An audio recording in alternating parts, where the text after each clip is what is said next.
Panchmahal police અધિક્ષકની અધ્યક્ષતામાં શહેરા ખાતે યોજાયેલ લોક દરબાર ચૂંટણી પૂર્વે સુરક્ષા વ્યવસ્થાની કરાઈ સમીક્ષા।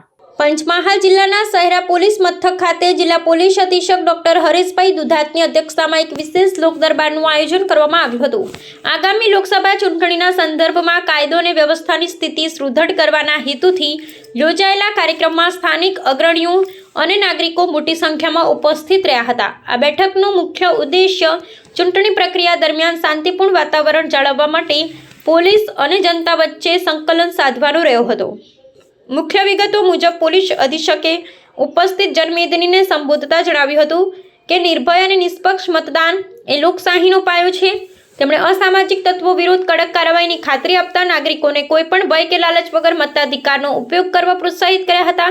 આ ઉપરાંત સોશિયલ મીડિયા પર ફેલાતી અફવાઓથી દૂર રહેવા અને કોઈપણ શંકાસ્પદ પ્રવૃત્તિની જાણ તુરંત પોલીસ તંત્રને કરવા માટે પણ ખાસ અનુરોધ કરવામાં આવ્યો હતો।